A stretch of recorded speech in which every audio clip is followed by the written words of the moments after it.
In 1805, Napoleon Bonaparte founded the Napoleonic state of Kingdom of Italy, creating a pattern of key political figures that ultimately shaped the nation's identity and modern history.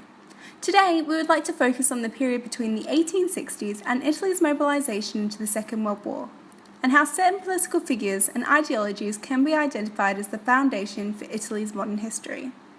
Francesco Crispi, Giovanni Giolitti, and Benito Mussolini were all men who, in their different ways, through faith in an ideal social justice, had striven to tackle the fundamental problem of what is Italy's national identity. This is something we'd like to explore with you today.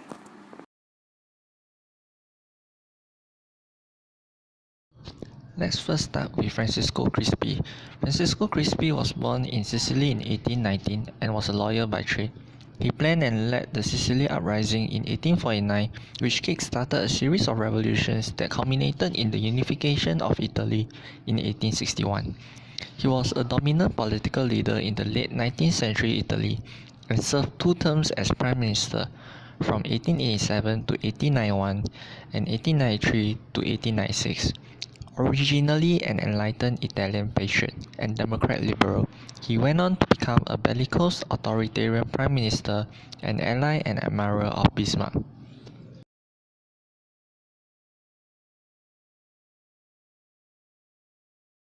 As a former disciple and good friend of Mazzini, who was a strong proponent in republicanism, who had fought with Garibaldi in Sicily, he, more than anyone else, felt that the glorious nation of which he had dreamed in 1860 had been betrayed with pettiness and corruption. The Italian monarchy struggled between 1860 and 1922 to establish itself as a strong and unifying national symbol. Despite the efforts of countless politicians and propagandists who worked to inject the Savoy dynasty with an air of legitimacy, recognizing that charismatic leadership offered the best hope of binding the masses to the state. Francesco Crispi, in 1864, famously voiced the view that the monarchy unites and the republic would divide us, and it was widely shared among the national elites, principally on the grounds that the Italian masses were too immature still and too conditioned by their history to accept a kingless state.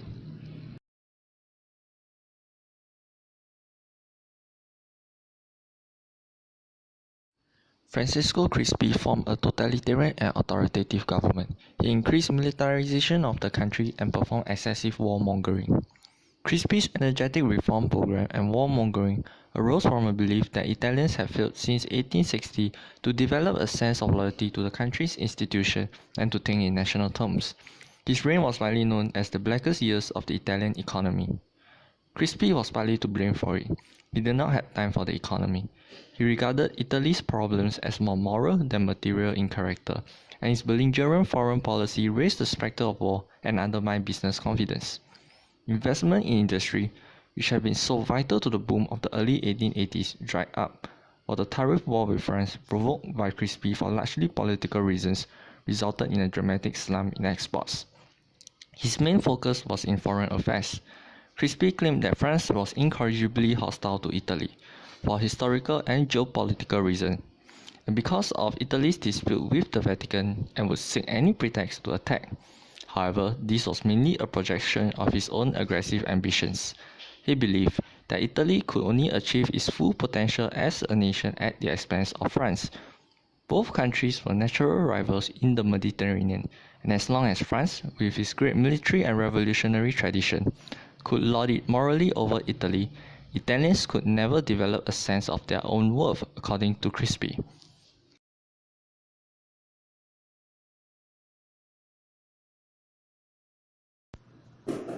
He was an Italian statesman who was the prime minister 5 times during 1892 to 1921. He is also the second longest prime minister in Italian history after Benito Mussolini. In his career of being prime minister, especially between 1901 to 1914, was regarded as a Giolittian period.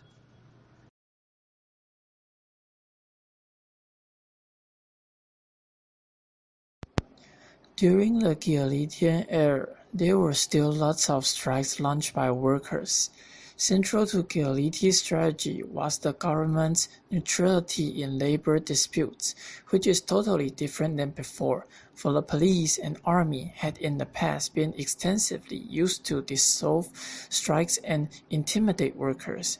In Giolitti's opinion, the government had to act as mediator between entrepreneurs and workers.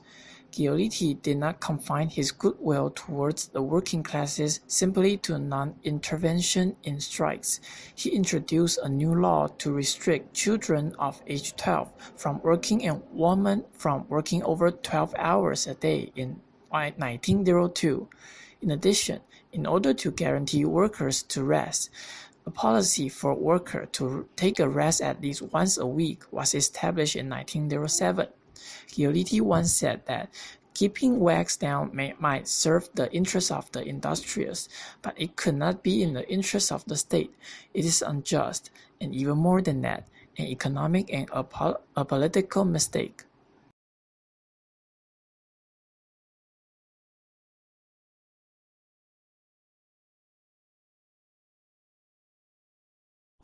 We all know that Giolitti's policy is to be neutral in labor strikes.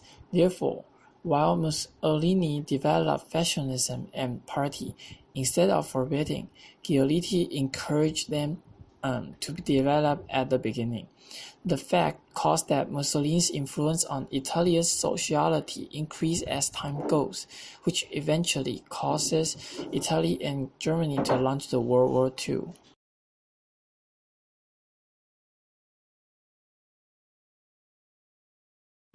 Benito Mussolini was infamous for many things and a very key player in regards to both Italy's modern national identity and its history. He was born in Romana in 1883, the very place that endured the violent revolution during the time of Andrea Costa's reign. He was a great orator who used his past skills in journalism to formulate propaganda that ultimately encouraged and seduced the population to admire him. The very bombastic wording he created in his journalism was soon undoubtedly present in his many speeches. Many have claimed that Benito was the modern Julius Caesar at the time of his uprising. He supported Italy's involvement and mobilization in the First World War by seeing it as an opportunity to revolt against liberal Italy and its narrow capitalist system. This support caused him to be denounced from the Socialist Party and lose his editorship of the newspaper Avanti.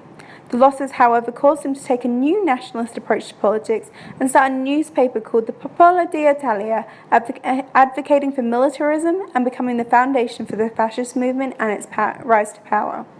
He successfully established a totalitarian regime in Italy in the 1920s. Italy's involvement in the First World War led to a significant military loss. Italy's victory at Vittorio Veneto was ultimately undone by its casualty loss in the Battle of Capiotto in October 1917. The result of the loss in the war caused frequent labour strikes, food shortages, inflation, and a very low standard of living. This dissatisfaction of the people was exactly what Mussolini played on to create his regime. These became a source of support for revolutionary change. The war and the conjuncture of historical and political events led up to the opportunity for Mussolini to become the key figure he had been planning to become for over a decade. In 1920, Mussolini did not win a single vote, not even in his hometown in Romana. This caused him to drop many left-wing aspects to his fascist party, with many associating it with the threat of the Socialist Party that had risen again during Giolitti's reign. Instead, his political agenda became very right-wing, growing in support due to something that was even beyond Mussolini's control. He made most of the foundations of his party based on a recombination of both left and right ideologies. As a result, Mussolini aligned his fascist movement with the nationalists and was seen by the public as an ideal movement to address the threat of communism. He came into office in the year 1922 after a military coup against liberal Italy, which became known as the March of Rome. He remained in power until he was disposed by the king during 1943 during the Second World War. On the 3rd of January 1925, Mussolini made a pivotal speech that highlighted the significant moment of change in Italian politics. It highlighted the end of liberalism and the beginning of fascist dictatorship. It was later on that year that an infamous law passed on Christmas Eve 1925, changing Mussolini's formal title from President of the Council of Ministers to Head of the Government. This meant that he was no longer responsible to Parliament and can only be removed through the power by the King. This law made Mussolini the only person competent to determine the body's agenda. Local autonomy was ultimately abolished, and Italy fell into the undeniable hands of a dictatorship.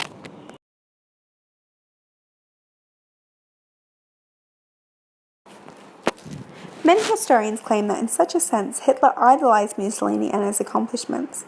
Like Adolf Hitler, his fascist movement embodied a political religion which formed a new generational population. This became the basis of Italy's cultural renaissance by spiritually forming a generation whose lives demonstrate the transcendent ethical principles of the state, thus enabling the new Italy to fulfill its civilizing mission on behalf of humankind and to formulate a model of masculinity.